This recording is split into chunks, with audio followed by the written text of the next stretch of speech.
to destroy Ukraine, and the second is to fragment the West and make it submit to his will.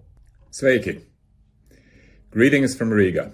My name is Pauls Raudseps. I was born in the United States, raised in Boston, and I came to Latvia more than 30 years ago to take part in the independence movement. At that time, Latvia was struggling to break the bonds of Soviet oppression. We have achieved a lot over the last years, but unfortunately that fight is not yet over, and right now it is being fought with real weapons between Ukraine and Russia. The outcome of that war immensely impact what happens in Latvia, but not just in Latvia, also in Western Europe and also in the United States.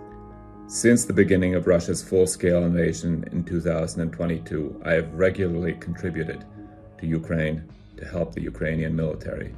The magazine I work for, Inara, publishes every week an article by a Ukrainian journalist about what's happening in their country.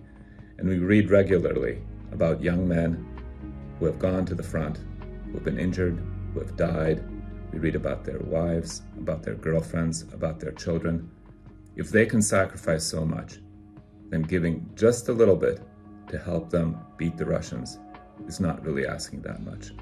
During Soviet times, whenever a leader died, they'd start showing Swan Lake on TV. This t-shirt was given to me by a Ukrainian journalist, a colleague of mine, and it shows a dance of the dying swan on the television and says in Ukrainian underneath, "Coming soon to TV stations in Russia."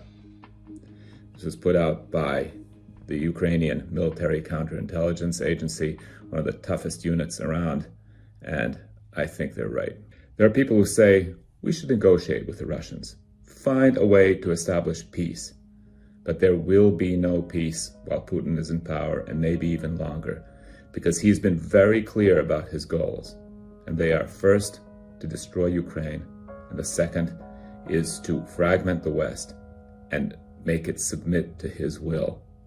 Since the beginning of the full-scale invasion in 2022, there's been an amazing outpouring of support for Ukraine here in Latvia. People have donated their time, they've donated their money, they've donated cars that have been sent to the front to help the Ukrainian military forces. I invite everybody to take part in this movement to help Ukraine, because by helping Ukraine, you help maintain Latvian security and help maintain Latvian independence. We realize that here. I hope everybody on the other side of the ocean understands that as well. When the full-scale invasion started in February of 2022, many people thought that Ukraine was doomed. But the Ukrainians have shown incredible courage, fortitude, and success in battling the Russians. They can win, but they need our help. If we can just each contribute a little bit, then Ukraine can drive the Russians from their territory and make sure that Russia is no longer a threat either to Ukraine or to Latvia or to Europe or to the United States.